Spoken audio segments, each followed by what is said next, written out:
একজন সাধারণ নাগরিকের একটা ভোট দেওয়ার অধিকার রয়েছে স্বাধীনতার পর থেকেই। কিন্তু আজব এক ভোটদান প্রক্রিয়া দেখা গেল পাতারকান্দি বিধানসভা সমষ্টির 11 নম্বর বুথে। আব্দুল শহীদ নামের এক ব্যক্তি এক এক করে 5টি ভোট দিলেন এবং হাসিমুখে ক্যামেরার সামনে দাঁড়িয়ে বললেন, কমল কো দেনা হে।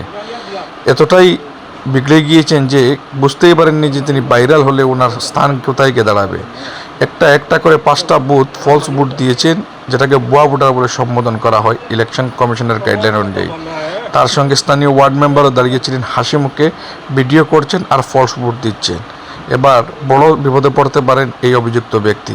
5টি ভোট দিয়ে সোশ্যাল মিডিয়ায় রীতিমতো ভাইরাল হয়ে গিয়েছেন। সবার ফেসবুক অ্যাকাউন্টে ওনার ভিডিও লক্ষ লক্ষ ভিউজ আসছে এবং সবাই ওনার বিরুদ্ধে অহেতুক মন্তব্য করছে এবং গালাগালি করছে। কেউ কেউ তো ইলেকশন কমিশনের কাছে কমপ্লেইনও করছে। অভিযুক্ত ব্যক্তির নাম আব্দুল শহীদ, পিতার নাম মৃত আজির উদ্দিন, গ্রামের নাম চেংজুর, পাতারকান্দি সমষ্টি, পাতারকান্দি থানার অন্তর্গত। বিশিষ্ট ঠিকাদার আব্দুল হাসিবের ভাই। ওনারা আগে এআইইউডিএফ দল করলেও বর্তমানে ওনারা বিজেপির সঙ্গে যুক্ত এবং বিজেপির বুথ কমিটির সদস্য। বিজেপি করা মানুষ বিজেপিকে ভোট দিবে স্বাভাবিক, তবে একজন মানুষের একটা ভোট দেওয়ার অধিকার রয়েছে, 5টা বা 4টা নয়। উনি এক এক করে 4-5টা ভুয়া ভোট দিয়ে নিজেকে প্রমাণ করলেন যে আমরাই বুথ ক্যাপচারিংয়ে সেরা। বিজেপি যদি জয়ী হয় তাহলে এই ক্যাপচারিংয়ের ভোটেই জয়ী হবে বলে অনেকেই ধারণা করছেন।